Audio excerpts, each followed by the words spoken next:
Alright, this video is for anybody who has a corner overflow, a hang on the back overflow, any sort of overflow. You might be struggling with nitrates, anything like that, and I'm going to show you why. It's going to be a really fast video. This is something that everybody should be doing and not a lot of people do. I have 2 overflows, and I was struggling with this for a while, and I figured out why, and I'm going to show you guys. I have an overflow there, an overflow there as well, and overflows are great, but they have one really big downside to them, especially if you just look at my tank. Right at the bottom, this is all kinds of stuff just hanging out there, right? So can you imagine what's on the back of those overflows there? Like, for the longest time, I've been doing water changes, nitrates are always behind. No matter what, water changes, nitrates high, nitrates high, nitrates high. I couldn't figure out why. I thought, I was properly siphoning everything out of the tank. I don't have any leftover food inside the tank, so I couldn't understand where it was coming from, and I'm going to show you guys exactly the problem with overflows.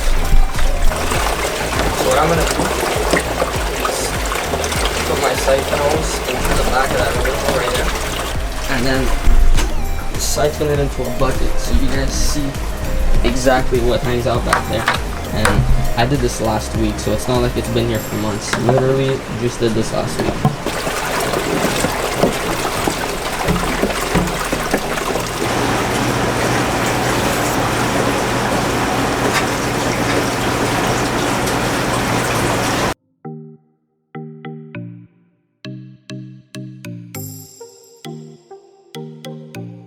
So it doesn't really matter how good your filtration is or how many times you do water changes if stuff like this is hanging out on the back of your overflows. You can have the best filtration in the world, but if you have a bunch of this crud hanging out in the back of the overflows, then this is just contaminated. Look at this. Your fish are living in this water. Now I showed you what the problem is, and I'm going to show you what I do to take care of the problem. So it's really simple, nothing crazy. You're going to need just 2 things. You're gonna need an airline, well, some airline tubing, and an air stone. Extra heads back there. I'm gonna hook up the airline. So, turn on the air. Connect my air stone.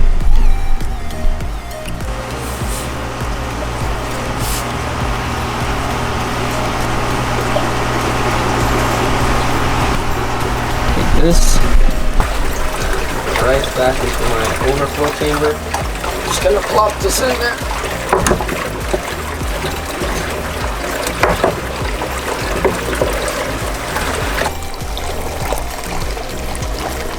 See, I have the overflow tube right there. And that's it. So it's really simple.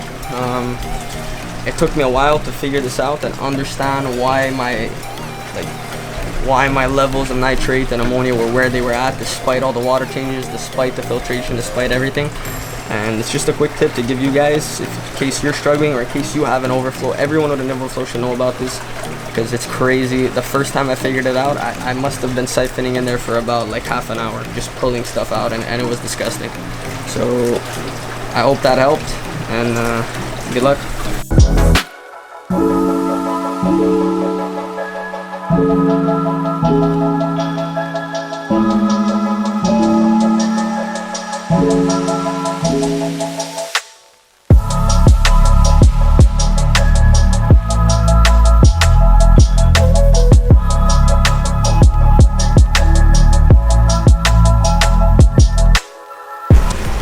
It's been about 10 minutes since I siphoned all this stuff out, and look at how it just settles at the bottom.